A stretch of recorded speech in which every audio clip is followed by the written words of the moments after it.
Work your ass off. There is no magic pill. It drives me crazy to go to the gym. You read 1 hour a day. I went and worked out 5 hours a day, and I was working on construction with 24 hours a day. Organize your day. Work hard. I'm here to talk about success.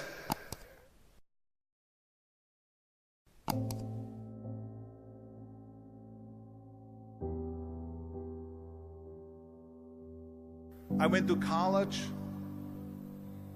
I went and worked out 5 hours a day, and I was working on construction, because in those days in bodybuilding there was no money.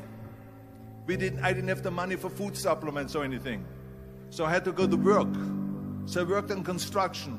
I went to college. I worked out in the gym, and at night from 8 o'clock at night to 12 midnight I went to acting class 4 times a week. So I did all of that. There was not one single minute that I wasted. And this is why I'm standing here today.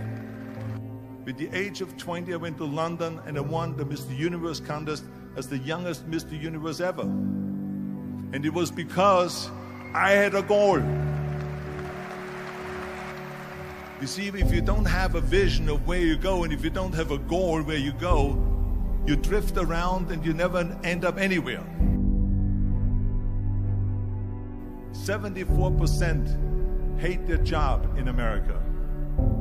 The majority of people don't like what they're doing, because they're really not doing it because they didn't have a goal and they followed this goal.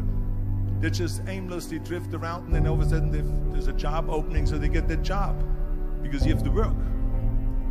But then when you work, it's a chore.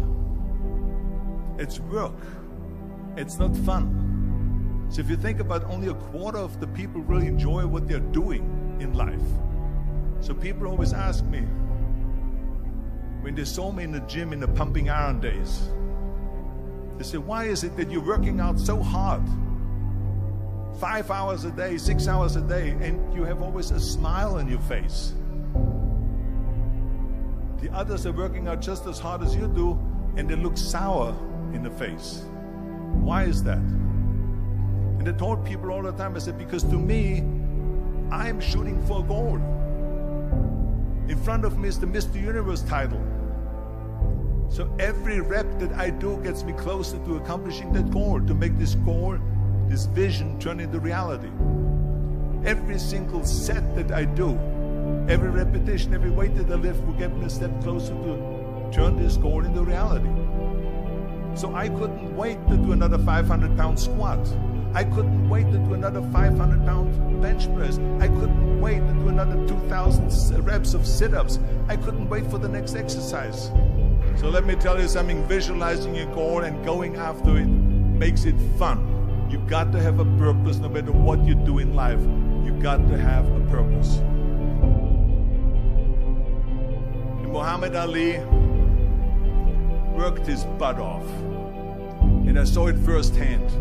And I remember that there was a sports writer that was there in the gym when he was working out, and he was doing sit-ups. And they asked him, how many sit-ups do you do? And he said, I don't start counting until it hurts. Now think about that. He doesn't start counting his sit-ups until he feels pain. That's when he starts counting. That is working hard. And so you can't get around the hard work. It doesn't matter who it is. Work your ass off. There is no magic pill. There is no magic out there. You cannot get around. You have to work and work and work. Make sure of this and make sure of that and all that stuff. So it's work. And it drives me crazy when people say that they don't have enough time to go to the gym for 45 minutes a day and work out. Or to do something for 45 minutes to an hour a day to improve. If it is physically improve or if it is mentally to improve. Imagine you read 1 hour a day about history. How much you will learn after 365 hours in 1 year. Think about if you study about the history of musicians, of composers, how much you would know. Imagine if you would work on a business, on some business that you want to develop every day for an hour. Imagine how further along you will go and get. So it drives me nuts because when people say we don't have the time, we have 24 hours a day. We sleep 6 hours a day, so that gives you still 18 hours. So there's someone shaking their head out here in front. They say probably, I don't sleep 6 hours, I sleep 8 hours, right? Or just sleep faster. So we have 18 hours a day.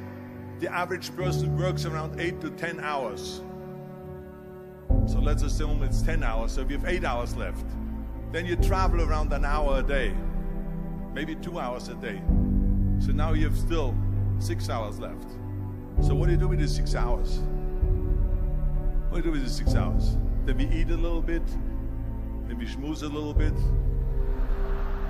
talk a little bit to people and all that stuff. But you can see how much time there is available if you organize your day. So you got to work hard. I hate plan B.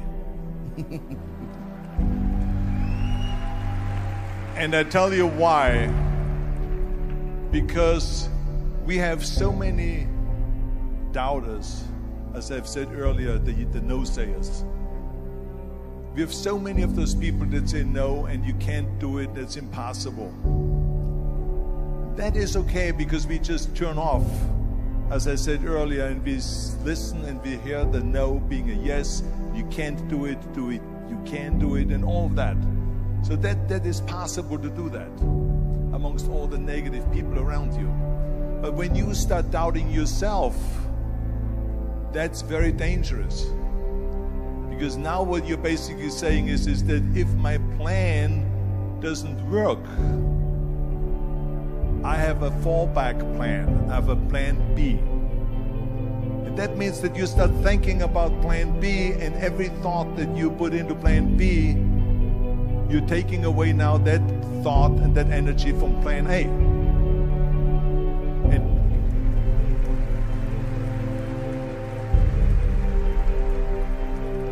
And it's very important to understand that we function better if there is no safety net, because plan B becomes a safety net. It says that if I fail, then I fall and I get picked up and I have something else there that will protect me. And that's not good, because people perform better when there's no safety net. People perform better in sports and everything else if you don't have a plan B. I'm telling you, I've never ever had a plan B. I made a full commitment that I'm gonna go and be a bodybuilding champion. I made a full commitment that I'm gonna be in America. I made a full commitment that I'm gonna get in the show business and I'm going to be a leading man. No matter what it takes, I will do the work. I will do the work over and over and over until I get it. And the same was in politics, in everything like that. So to me, it is very dangerous to have a plan B, because you're cutting yourself off from the chance of really succeeding. And the reason, one of the main reasons why people want to have a plan B is because they are worried about failing. What is if I fail, then I don't have anything else? Well, let me tell you something. Don't be afraid of failing, because there's nothing wrong with failing. You have to fail in order to climb that ladder. There's no one that doesn't fail. Michael Jordan said in one of his interviews, when they said, "You're unbelievable, you're the greatest basketball player of all times." I mean, tell me about that. And he says, well, you're just mentioning the successes. But he says, for me to become the greatest basketball player, I missed 9,000 shots when I was playing basketball at the NBA games. So during these games that he was so successful, he missed 9,000 shots. Does it make him a failure? No. He's one of the greatest basketball players of all times, but he failed 9,000 times. Do you get it? We all fail. It's okay.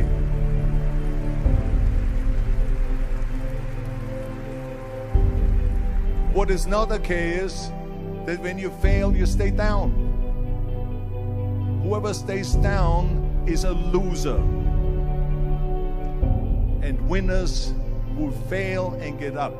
Fail and get up. Fail and get up. You always get up. That is a winner. That is a winner. I failed in bodybuilding. I lost bodybuilding competitions. I lost powerlifting competitions. I lost weightlifting competitions. I had movies that went in the toilet and that were terrible and got the worst reviews. And in politics, I remember I had many of the initiatives on the ballot, and we lost. My approval rating in California went down to 28%, and then it went back up again, and I won again the governorship. Hey, we all lose. We all have losses. This is okay, and this is why I say don't be worried about losing, because when you're afraid of losing, then you get frozen. You get stiff, you're not relaxed. You got to be, in order to perform well in anything, if it's in boxing or if it is on your job or with your thinking, is only happening when you relax. So relax. It's okay to fail. Let's just go all out and give it everything that you got. That's what it is all about. So don't be afraid to fail.